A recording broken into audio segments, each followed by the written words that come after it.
is Work with Purpose by Vegan Journal, a series where we highlight vegan businesses creating meaningful work through compassion and purpose. I'm Hannah Kaminsky, and today we're at Symbolica Salon in Austin, Texas. What inspired you to start Symbolica Salon? Actually, so I had moved to Austin like 8 years ago, and I was working for some other salons. I had a mini salon in Michigan before I came here, but I wanted to try something different. I was like ready to try the whole salon experience again and like the team aspect, but I couldn't really fit. I didn't find a good fit for myself. And I was working at this smaller place and noticed another stylist that was seemed compatible vibes and asked her if she wanted to go into business with me, and that's kind of how this happened. So, how long have you been open here now? I think it's been like 6 or 7 years now.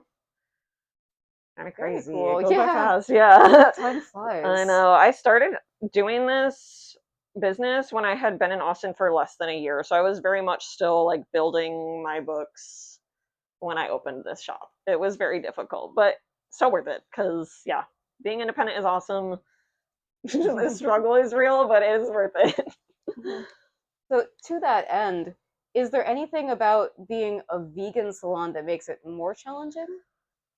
I don't think so. Honestly, there are so many more products available now that have like vegan options and cruelty free and sustainability in mind. I think maybe 10 years ago it would have been a lot harder, but there's just access to a lot of really great product now. And I don't really find that it causes me any hindrance or anything like that. It really is amazing to see how many more options there are and how much better labeling has gotten. I agree. Yeah. It's nice that people are more transparent now, and it seems that it's like more that information is more readily available up front than it used to be. I think you used to have to do a lot more like digging and searching, and now Hmm. people are more like, hey, by the way, we care about animals. I support this trend. Yeah, me too. Hope it's more than a trend. I agree.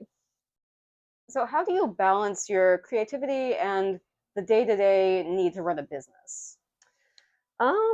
I would say by now, a lot of my business stuff is pretty like streamlined and locked in. I have a lot of automations on like my website and stuff that just kind of take care of a lot of that for me. But I think part of my business, thankfully, is being creative, and I get to work with a lot of really awesome guests that come in with some really great ideas. So, um, to me, it's all kind of like unified. Makes sense. Yeah. What are the biggest challenges with running a vegan salon specifically? Hmm. I guess just ensuring that your products are actually vegan Mm, and like I don't know, finding brands that I feel also have good people behind them. Sometimes big branding can be kind of like scummy still, even if they act like they have good ethos. And to me, it's important to be able to support businesses that have good people behind them also. that is difficult. There is so much more behind the label, too, that a lot of people don't even think about. It's true.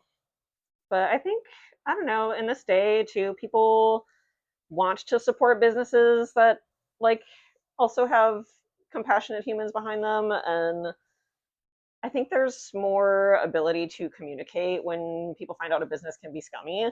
So it's easier to kind of be cued into people's other like practices or beliefs or ideologies or whatever than I think it used to be also. Hmm. That is more interconnected, and everyone can find the good people to support. Definitely. Yeah. It should be said for the record that this is my first haircut in a year and a half. So, taking the plunge. Yeah. I see a lot of my guests kind of like on like a yearly basis. There's many folks that don't come in all too often. So you're not alone in that. Well, that's good to know. Yeah. I always feel like I'm slacking. That's all right. We're always our own harshest critics or whatever. True. What's your favorite kind of project to do? For hair stuff, Mm. oh, I love doing weird, like asymmetrical colors, and like I honestly love working with curls. Curls are my absolute favorite. They're so unique. Every guest that sits in the chair is different, and each haircut needs its own, and like hair strand needs its own special attention. So I think just like the problem solving sometimes of haircuts and like different textures is where I really love to work, because I think it's fun to find solutions where people feel like they have troubles and stuff. That's a gift because usually people see my hair and say, "Oh, this is a problem," Oh no, and I'm not like a thing sorry. to be solved, but like Yeah, oh, I'm now I have to sorry. deal with it. Yeah. And I know that you're not alone in that experience either as a curly haired person. Mm-hmm. What do you wish that your customers understood? Hmm. This is not necessarily like a vegan specific thing, but it's more so like a ingredients concern. There's a lot of horrible ingredients like carcinogens and like hormone disruptors and allergens and inflammatory ingredients and a lot of over the counter products. So I wish that people would be a little bit more maybe educated or mindful on the purchase of their product, because a lot of them can be harmful, and it's just like daily stuff that we're putting on our bodies, like shampoo, conditioner, body wash, like when there are so many more like healthy and sustainable options out there. I know that they do tend to be a little bit more expensive, which is the drawback, and definitely like I understand when people are on a budget that you can't necessarily always afford professional product, but at least I think like I'm hoping to increase like education around those ingredients. No, that is important. And I feel like we're lucky maybe that the sustainability factor, the health factor, the vegan factor all tend to coalesce. Yeah, people, what they care about one issue, they tend to care about multiple of those. So it's really Yeah. nice to kind of have like a more, yeah, it's like you get like a cruelty free vegan brand that's also sustainable and like health conscious and low toxic and all that. So I think it's really great, those things and the steps that businesses are taking to ensure their products are good for people and for animals. Yeah. So aside from getting a haircut here, obviously, what is the best way for people to support you in your work? Hmm. Leaving reviews is always really helpful. Telling a friend. I have a referral program now. Tagging a selfie if you get your hair done, cut or color. Yeah, I think that's great. Also, buying retail is a good way to support. But honestly, word of mouth is definitely, I think, the best way to support a small business. Mm, Yeah. yeah, just gotta get the word out, share. I mean, have good reviews. I see that across the board too. It means a lot, honestly, for small business, because people, I think it's really easy to go and write a review when you're unhappy with an experience, but it takes a little bit more of a conscious decision to say, hey, I'm going to go leave a review because I had a great experience, you know. But I know there's a lot of people that do that too. Hmm. But I think it would be nice to see a little more of that for small businesses. No, I agree. Yeah. And it's hard when you're a smaller business and you need people to find you, and there's just no talk out there. Right. And there's a lot of businesses here in Austin, especially a lot of hair salons. Hmm. So it's like almost everyone knows a hairstylist too. So it's like that's another thing. It's just very saturated. So it's really easy to just kind of get lost in whatever, lost in Hmm. Google or whatever people are using to find their hair salon these days. Although, for what's worth, when I Googled, this was the only one that came up as vegan Oh my gosh, salon that's in great. I'm Austin. so surprised by that, honestly. Yeah, I don't know of any others. Wow. I would love Okay for them then. to like come out of the woodwork now and say, "Hey, Yeah. you forgot about me, I would please." love that too. That's information. Yeah, we need more of this. Yes, we do. What are you thinking so far? Are you feeling like it's a good time to maybe restyle? Yeah, yeah. So Yeah.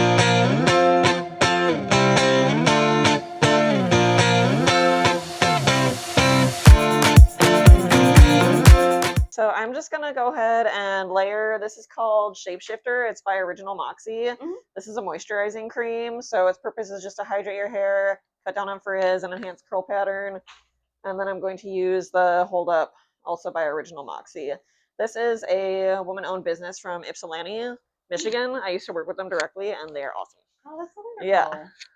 Do you have a list of these products that people can look up on your website?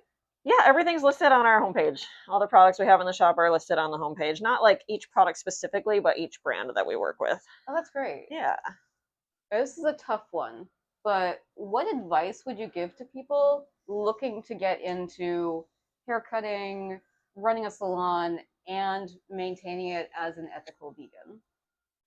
I would just say find something that makes you stand out. Like be unique, offer something that no one else is offering, and it's maybe easier said than done. But like I think it's really important to figure out like who you are as a stylist or like entrepreneur or whatever and how you can bring that into your business. I would honestly also say be prepared to have a second job at first. Like That's unfortunately a good point. real as heck. It's not easy to get started as a hairstylist, especially if you want to be independent right away. Or if you could get into a salon that's going to pay you an hourly wage first, start there, focus on what you want to do with your business, and learn how to incorporate that later on. Because it is really hard to start on your own, especially if you don't have a client base yet. But if you do have a client base, that's a whole other story. But yeah, I would say be prepared to have a second job. Real. Yeah. No, I appreciate that. And Yeah. unfortunate the reality for many creative fields. I know, it's sad, but it is possible to do it and to be successful. I mean, you're proof. I'm doing my best. Would you say that most of your clients are vegan or it's just coincidental? I definitely have some clients that are vegan. I don't think it's most. But it is definitely a draw. Yeah. Good. Yeah, I still actually have people that come to the salon specifically because we require masks also. I do love how aware you are and inclusive, and you make it a very safe space. Thank you. Yeah, my whole mission is just like inclusivity, safety, sustainability. Like, I just want to provide healthy, safe services. Which I think is a Yeah, great mission to have. definitely. I feel like more people should put that up front. I think so too. Yeah, I had a guest earlier today that found me on the Facebook page. I think it's called Still COVIDing. So they came in specifically because I require masks. And I just love when that happens still because it's really important to me to offer a safe space for folks that are concerned about their health. Because I'm also immunocompromised. So it's like I feel excluded from a lot of businesses and experiences because there aren't precautions put in place. Yeah. And there's just a lot of things I don't do anymore. Like I don't really go to the movies. I don't really dine in at restaurants. Like, yeah. No, So I'm sorry. it's all right. You know, it's just I've adjusted, but you know, I would love to be able to do some of those things again still. Absolutely. I wish that people would just be more considerate of Yeah, others. that's also that would be great. Yeah. I mean, it's so small, but also, Yeah. could we ever get there? There are really simple things that can be done that include more people and keep more people safe. No, that's so much improved. Yeah. Yay, looks great. Thank you. Awesome. Well, thank you so much, Gina. I really appreciate this. Oh my gosh, thanks so much for having me. It's been a pleasure. I've been enjoying our interview. Well, you fixed my hair, so I am so grateful.